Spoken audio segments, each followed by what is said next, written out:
Assalamualaikum warahmatullahi wabarakatuh. Selamat pagi. Selamat pagi dan semoga diberkati Allah Subhanahu wa taala. Semua murid empat cerdik yang mengikuti kelas PDPR pada pagi ini. Pagi ini kita akan belajar lagi mengenai pelajaran pendidikan Islam. Masih lagi di bawah bidang akidah.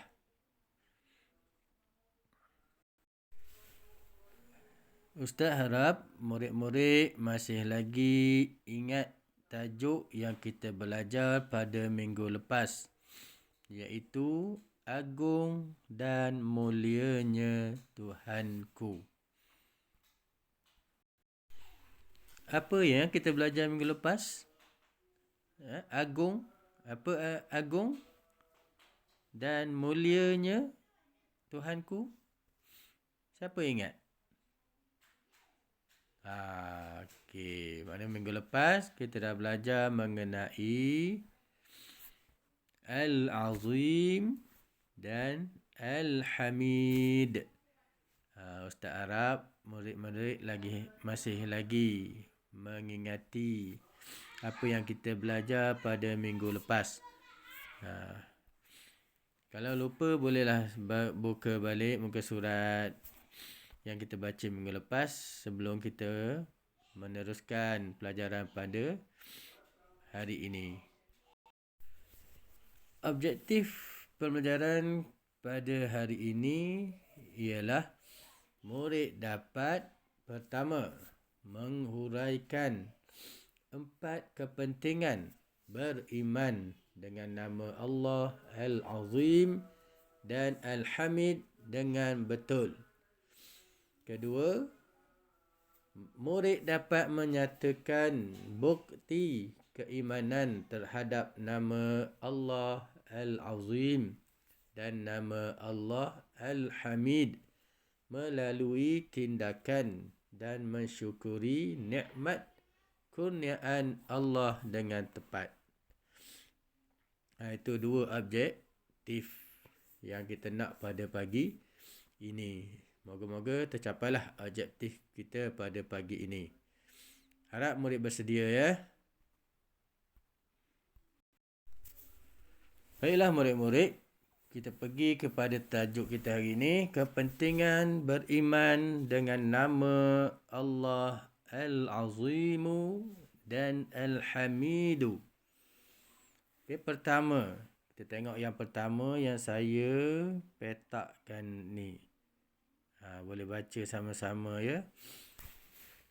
Okay, pertama, sentiasa merasai keagungan Allah Subhanahu wa ta'ala. Supaya kita sentiasa rasa Allah tu maha besar. Allah yang berkuasa di atas segalanya. Itulah kepentingan dia. Apa makna penting? Siapa boleh bagi tahu di sini? Apa makna penting kalau kita sebut penting ni?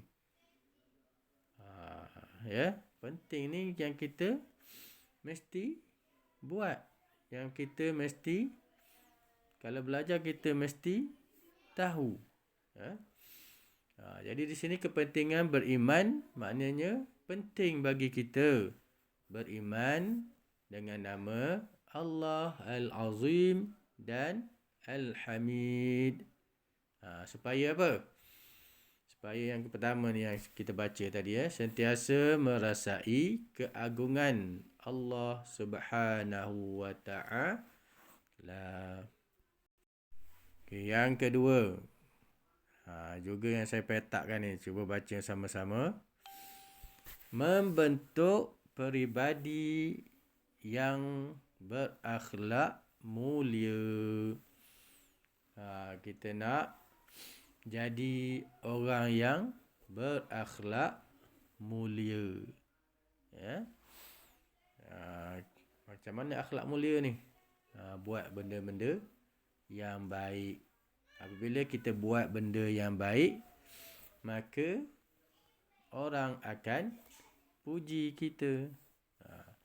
Kalau kita buat benda yang tak baik, orang tak puji. Ke ada orang puji? Dia curi. Oh, bagus betul dia tu. Mencuri. Tak ada orang puji. Malah kena keji adalah. Seterusnya yang ketiga. Okey, baca sama-sama yang saya petakkan ni. Memupuk sifat bersyukur dan berterima kasih. Nak pupuk dalam diri kita ni supaya sentiasa bersyukur kepada Allah Subhanahu wa Ta'ala dan berterima kasih sesama manusia. Yang seterusnya yang keempat dalam petak ni, berusaha membaiki diri supaya menjadi manusia mulia. Kita kena baiki diri kita. Dia tak datang sendiri je. Kata, malas lah nak baiki.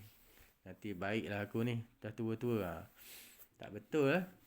Jadi kita kena berusaha membaiki diri kita untuk menjadi orang yang mulia. Seterusnya, yang kelima. Melazimi sikap merendah diri dan tidak sombong.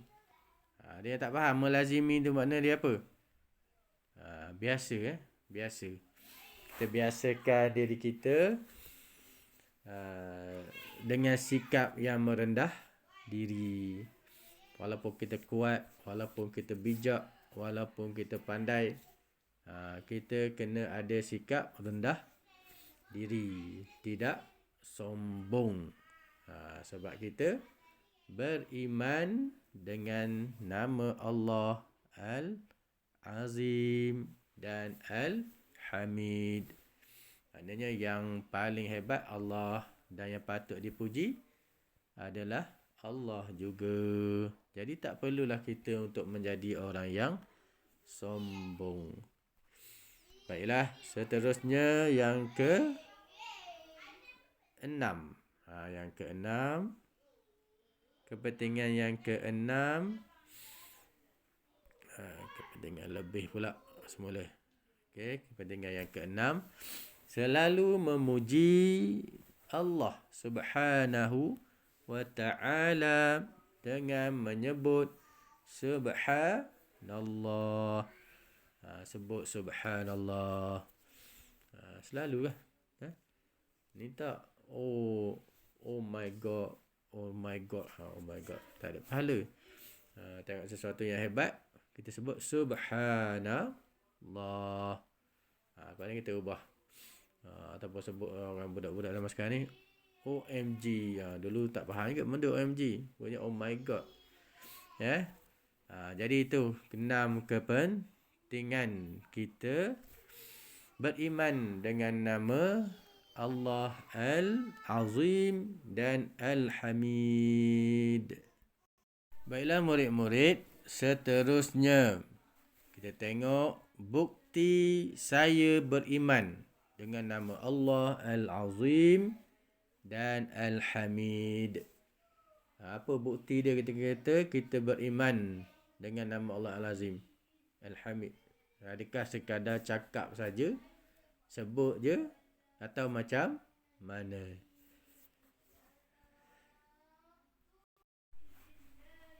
Yang pertama, bukti yang mengatakan bahawa kita beriman dengan nama Allah Al-Hamid dan Al-Azim. Tengok dalam petak tu. Pertama, saya seorang Muslim yang taat. Bukti dia, kita menjadi seorang Muslim yang taat. Macam mana kita boleh mengaku kita jadi seorang Muslim yang taat? Kita tengok pertama. Apabila kita mengaku kita seorang Muslim yang taat, pertama kita mestilah melakukan amal soleh.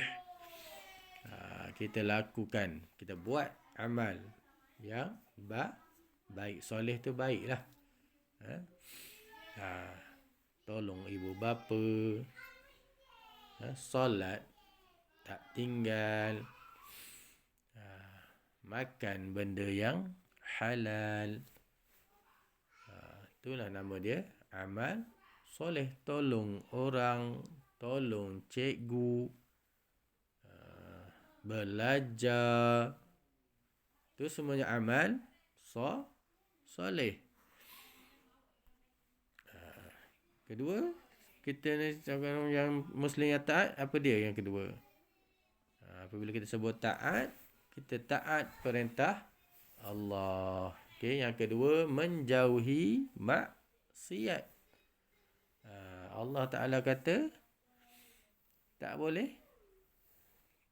mencuri, maka tak bolehlah mencuri. Allah Ta'ala kata kena buat baik kepada ibu bapa, maka kita kena buat baik kepada ibu bapa.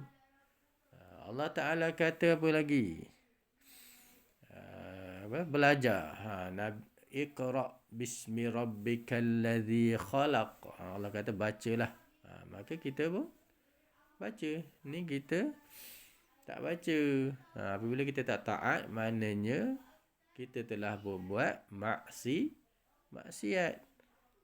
Jadi kita sebagai seorang Muslim yang taat, kita mengaku dah taat tadi. Jadi kita kena menjauhi perkara-perkara yang maksiat.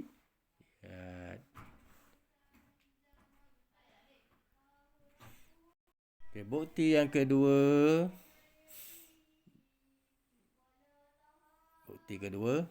Saya beriman dengan lazim Al-Hamid. Saya sentiasa bertawakal kepada Allah Subhanahu wa Ta'ala.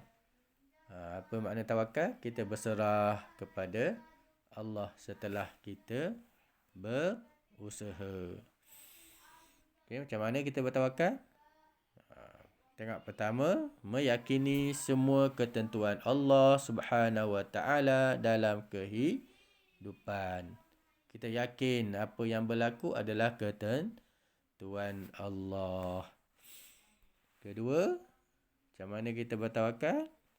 Berusaha dengan tekun untuk berjaya. Bukan serah duduk je. Tak belajar tapi nak pandai. Boleh? Tak boleh lah. Nak kaya tapi tak berusaha. Tak boleh juga. Jadi kita tawakal sebenar adalah kita berusaha dengan betul-betul. Lepas tu barulah kita bertawakal kepada Allah Subhanahu wa Ta'ala.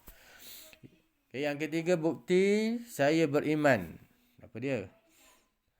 Tengok dalam kotak. Yang ketiga, saya mensyukuri nikmat Allah Subhanahu wa Ta'ala. Saya mensyukuri nikmat Allah Subhanahu wa Ta'ala. Macam mana cara dia? Macam mana kita cara bersyukur? Pertama, saya mengagungkan kehebatan Allah Subhanahu wa Ta'ala. Kita agungkan kehebatan Allah. Apa-apa Allah yang hebat. Tak ada benda lain yang hebat selain daripada Allah. Kedua, menggunakan nikmat dengan sebaik-baiknya. Kita guna nikmat yang Allah bagi. Apa nikmat yang Allah bagi yang kita rasa? Nikmat mata kan. Nikmat apa dia lagi? Nikmat hidung, nikmat hidup. Nikmat yang paling besar adalah nikmat iman. Jadi kita akan gunakan nikmat dengan sebaik-baiknya. Dan yang ketiga, cara kita bersyukur, sentiasa memuji kebesaran Allah Subhanahu wa ta'ala. Sentiasa puji kebesaran Allah Ta'ala. Ciptaan-ciptaan Allah yang menakjubkan. Kita puji Allah Subhanahu wa ta'ala. Subhanallah. Masya Allah. Itu perkataan-perkataan kita sebagai orang Islam yang patut keluar daripada mulut kita. Janganlah tiru orang yang bukan Islam. Dia ada cara dia, kita ada cara kita. Kalau ikut cara Islam, insya-Allah dapat pahala. Subhanallah, dapat pahala. Masya Allah. Tengok maksiat, astaghfirullah. InsyaAllah dapat pahala. Jadi Ustaz rasa itu sajalah untuk PDPR kita pada pagi ini. Semoga murid-murid dapat memahami apa yang telah kita bincangkan pagi ini. Nanti Ustaz akan hantar latihan yang kamu kena buat di dalam buku tulis. Sekian, wabillahi taufiq wal hidayah. Assalamualaikum warahmatullahi wabarakatuh.